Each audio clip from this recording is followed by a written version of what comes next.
প্রিয় দর্শক, জানিয়ে দেব আমাদের হাতে থাকা সর্বশেষ আপডেট আন্তর্জাতিক বাংলা খবর। চ্যানেলটি সাবস্ক্রাইব করে আমাদের সাথেই থাকুন।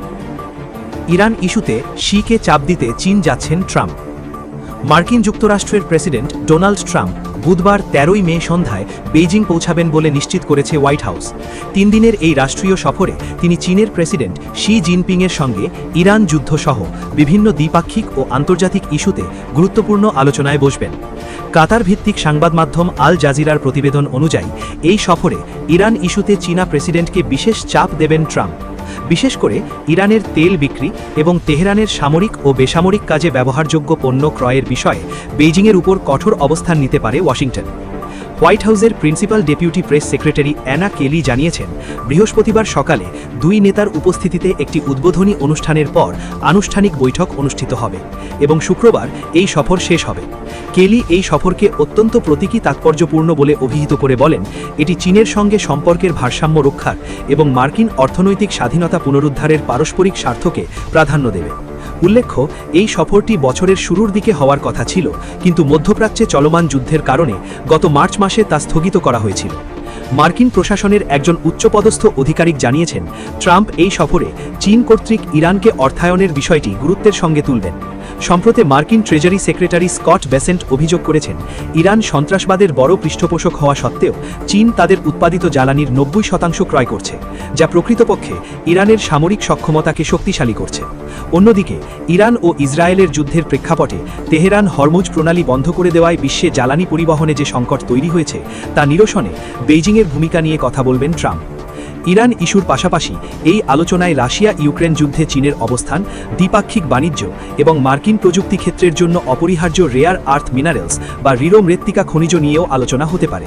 মার্কিন প্রতিনিধি দলে বিমান প্রস্তুতকারক প্রতিষ্ঠান বোয়িং এবং কয়েকটি কৃষিভিত্তিক কোম্পানির কর্মকর্তারাও অন্তর্ভুক্ত রয়েছেন।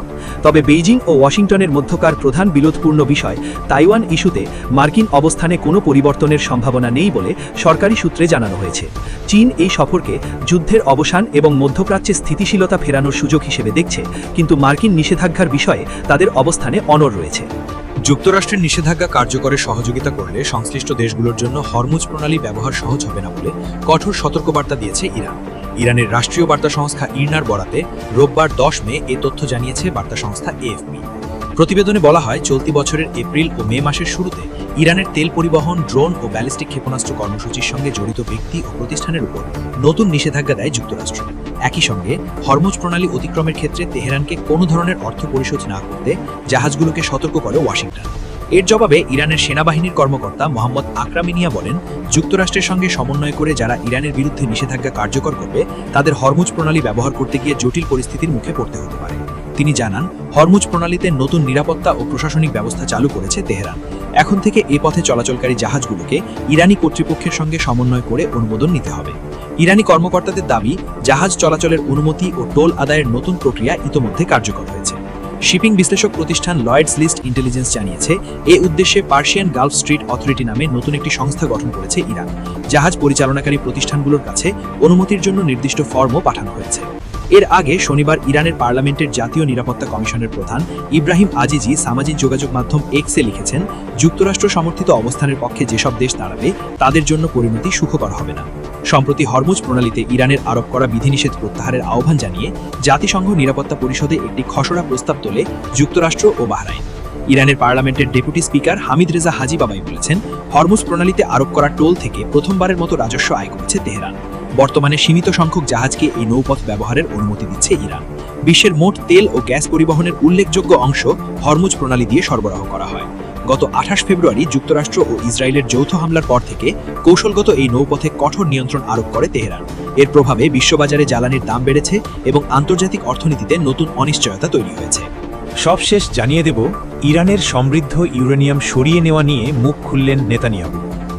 ইরানের হাতে বর্তমানে প্রায় ৪৪০ কেজি উচ্চমাত্রায় সমৃদ্ধ ইউরেনিয়াম রয়েছে, যাকে পারমাণবিক অস্ত্র তৈরির উপাদান হিসেবে বিবেচনা করছে ইসরায়েল ও যুক্তরাষ্ট্র।